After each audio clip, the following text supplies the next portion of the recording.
Bahasa simpelnya gini deh, Kang Deddy Mulyadi itu nggak mau rakyat Jawa Barat itu jadi mental pengemis. Hah? Jadi mental miskin, tau nggak lo? Apa-apa tinggal minta, apa-apa minta ke pemerintah, apa-apa minta bantuan, gitu bahasa simpelnya.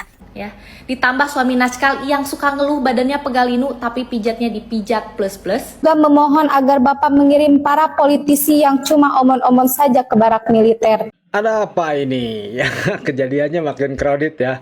Sekarang ada siswi SMA yang sudah berani ngeritik pejabat. Ada teteh cantik juga yang dengan suaranya lantang, dia terang-terangan mendukung Kang Deddy Mulyadi mengkritik pejabat. Ada juga warga Jawa Timur yang menyuruh Kang Deddy diberhentikan. Ada juga teteh-teteh cantik yang membongkar aib para suami ya. Dari mulai Kelly sampai karaoke ya.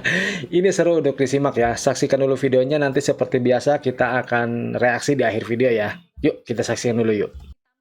Dengerin, Kang Deddy mau warga Jawa Barat jadi harimau, bukan jadi bebek. Setuju itu gua sama KDM, setuju gua sama Kang Deddy itu. Bansos itu bukan membantu, tapi malah bikin bobrok. Asal-asal dibantu, dikasih bansos malah dienakin. Mentang-mentang dibantu bansos, no, lo lihat tuh, nongol nggak di FVP lu, ada bapak-bapak yang anaknya hampir 12. Udah sempet gua kontenin juga, yang belum nonton silakan nonton. Dikasih BLT, bantuan langsung tunai, duitnya dipakai buat bayar bank, buat bayar utang. Tuh, dikasih bantuan sama pemerintah, bukan dipakai segimana-gimana, jadi dipakai sebaik-baiknya gitu ya. Malah dipakai yang begitu-begitu, dipakai ciu, eksimer, dan segala macam. Tuh yang diomongin sama Kang Deddy itu bener. Pertanyaan gue, anak-anak yang pada begitu, yang pada di pinggiran jalan, yang pada mabok-mabokan gitu, KPAI kemana? Kemana doi? Terus buat para haters ya, buat para orang yang selalu ngatain buzzer, terus yang ngatain Kang Deddy Mulyadi itu pencitraan apa segala macam, itu lu tonton videonya, lu tonton. Dia kalau emang cuman mau pencitraan, cuman mau cari muka doang, udah dari dulu dia tinggal bagiin aja sembako, bagiin aja bansos. Tapi beliau nggak mau kayak gitu karena itu bukan cara mendidik yang baik. Bahasa simpelnya gini deh, Kang Deddy Mulyadi itu nggak mau rakyat Jawa Barat itu jadi mental pengemis. Hah?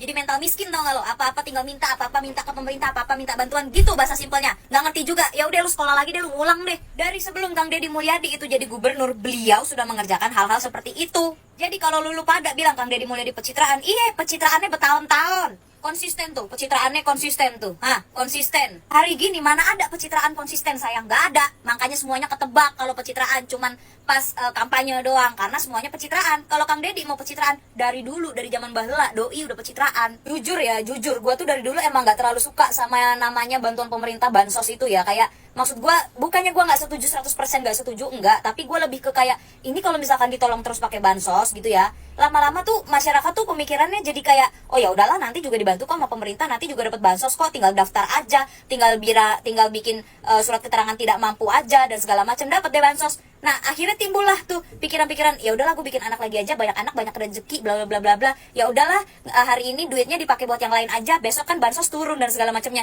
Itu bener-bener pemikiran yang tidak mendidik menurut gue. Lu jadinya jadi punya mental pengemis, mental miskin, mental minta-minta, mental maunya dibantu terus, mental lu jadi nggak mau berusaha. Kenapa gue bilang Kang Deddy Mulyadi turunin aja jadi gubernur? Iya, biar dia naik jadi RI 1. Tapi sebelum dia jadi RI 1, biarkan dulu dia menjadi gubernur Jawa Barat setidaknya 10 tahun, abis itu naik RI 1.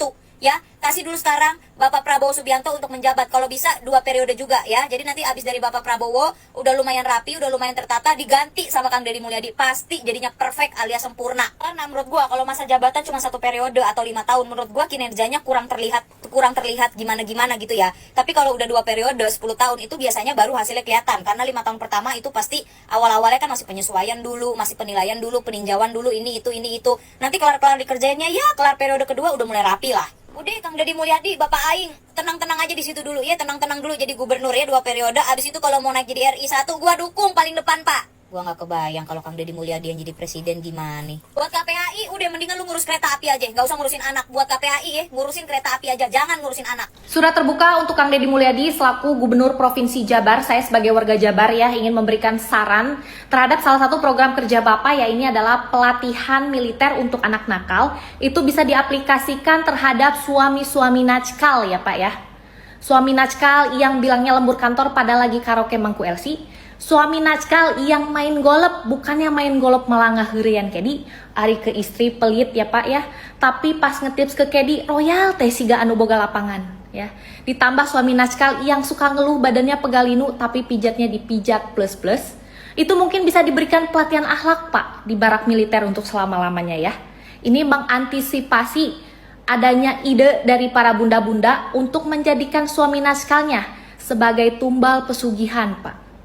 Ya, mohon didengar sarannya ya. Terima kasih, semoga menjadi perhatian untuk Bapak. Tangkap ADM Kang Deddy Mulyadi. karena tindakannya telah membuat resah. Untuk Bapak Presiden, Bapak Prabowo, dan juga aparat-aparat TNI, juga aparat-aparat kepolisian, saya harap tangkap KDM, Kang Deddy Mulyadi, karena tindakannya telah membuat resah. Tangkap Kang Deddy, setelah ditangkap bawa ke Jawa Timur, nanti menjadi gubernur Jawa Timur, dan Bukofifa pindah ke Jawa Barat. Itu yang saya inginkan. Saya warga Jawa Timur membutuhkan Kang Deddy. Buat Pak Deddy Mulyadi bisa nggak Pak diem dulu Pak, cicing heula gitu. Maksudnya jangan terlalu banyak bikin gebrakan-gebrakan gitu lah Pak. Segala sampai ngurus anak sekolah, udah itu mah kasih ke KPAI aja udah, biar dia ada kerjaan gitu loh. Terus juga nih gara-gara Pak Deddy Mulyadi nih ya, standar gubernur tuh naik loh Pak. Gubernur tuh biasanya kalau keluar ke lapangan itu pas pilkada doang. Kalau udah kepilih mah ya udah, diem nggak usah keluar lapangan, ngapain Pak? Udah mending Bapak diem di kantor ngopi biar sama kayak gubernur lain gitu loh. Ini kan gara-gara Bapak ya setiap hari ke lapangan gitu kan. Gubernur lain kan jadi kayak takut gitu, takut ketahuan gak kerja gitu loh Pak. Ya, tolonglah Bapak jangan terlalu bikin gebrakan-gebrakan gini lah Pak, kasihan. Apalagi daerah lain kan banyak yang iri gitu Pak sama Jawa Barat. Aduh, kata gue, diam dulu Pak. Saya tidak setuju KDM jadi gubernur Jabar. KDM nggak level jadi gubernur Jabar. KDM mundur saja dari gubernur Jabar. Itu lebih baik daripada dibarter sama masyarakat Jawa Timur. Lebih baik KDM mundur nggak level. Saya dukung kalau KDM jadi presiden, minimal jadi wakil presiden, supaya tidak pelangap-pelongok. Paham nggak? Sejumlah jurnalis di Kabupaten Kuningan memasang spanduk bertulisan boikot gubernur konten. Mereka mengaku kecewa karena pernyataan gubernur terkesan tidak menghargai keberadaan wartawan. Aksi spontan para wartawan itu dilakukan dengan memasang spanduk bertuliskan Bapak Aing geus teu butuh media, boikot gubernur konten. Spanduk itu dipasang di depan kantor Bupati Kuningan. Saya sebagai jurnalis menyayangkan ya aksi pemboikotan ini. Apalagi alasannya diduga Kang Deddy Mulyadi tidak membutuhkan media karena mempunyai medsos sendiri. Itu membuktikan bahwa media-media saat ini kalah saing dengan channel YouTube atau TikToknya Kang Deddy Mulyadi. Lantas apa yang salah di sini? Yang pertama, kita kalah cepat dalam menyampaikan informasi. Yang kedua, kita tidak memanfaatkan sosial media dengan baik. Yang ketiga, ini yang paling penting adalah menurunnya trust atau kepercayaan masyarakat kepada media massa. Banyak faktor, mungkin salah satunya medianya tidak independen, mudah menggiring opini, dan dimanfaatkan untuk kepentingan tertentu. Mungkin ya. Selanjutnya karena oknum-oknum wartawan yang merusak citra dan nama baik profesi ini di tengah masyarakat. Karena itu ayo kita berbenah, kita introspeksi diri, dan kita buktikan kita profesional dalam bekerja. Kita tetap independen dan menjaga kualitas berita kita. Kita buktikan profesi ini adalah profesi yang mulia, kita pilar demokrasi, dan kerja kita pantas dilindungi undang-undang. Assalamualaikum warahmatullahi wabarakatuh. Sampurasun. Surat terbuka untuk Bapak Aing Gubernur Jawa Barat. Terkait program Bapak mengirim siswa nakal ke barak militer, kami sebagai siswa sangat mendukung. Kemudian banyak yang mengkritik kebijakan Bapak ini seperti KPAI, Komnas HAM, Komisi 10 DPR RI, termasuk artis Verrel Bramasta dan politisi-politisi lain. Mereka itu hanya omon-omon saja. Mana kerja nyata mereka selama ini? Menangani kasus anak-anak nakal, mereka selama ini hanya duduk di belakang meja atau mungkin di kolong meja. Maka dengan ini kami mengusulkan kepada Bapak Aing, selain siswa nakal yang dikirim ke barak militer, kami juga memohon agar Bapak mengirim para politisi yang cuma omon-omon saja ke barak militer. Biar mereka tahu dan merasakan apa yang terjadi di barak militer tersebut.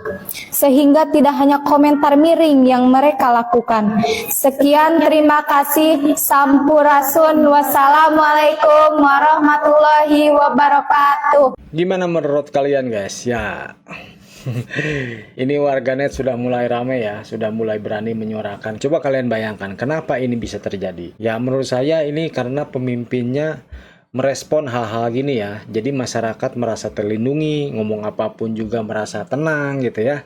Beda sama dulu-dulu kan. Terus Kang Deddy juga seolah-olah mendapat kekuatan penuh gitu dari masyarakat ya. Dan ini simbiosis mutualisme ya yang akhirnya menguatkan Kang Deddy untuk semakin berani karena mendapat dukungan dari masyarakat. Demokrasi akan maju ataupun negara akan maju apabila para elitnya ribut. Jadi masyarakat mempercayakan kepada elitnya, jadi masyarakat tenang gitu ya. Kalau dulu mah masyarakat ribut, elitnya pada tidur. Nah, sekarang beda, elitnya ribut nih, masyarakat tenang. Gimana menurut kalian guys? Apa kondisi ini bagus apa tidak? Tulis di kolom komentar. Terus dukung channel ini karena kita akan terus memberitakan tentang Kang Deddy Mulyadi sampai 5 tahun ke depan. Assalamualaikum warahmatullahi wabarakatuh.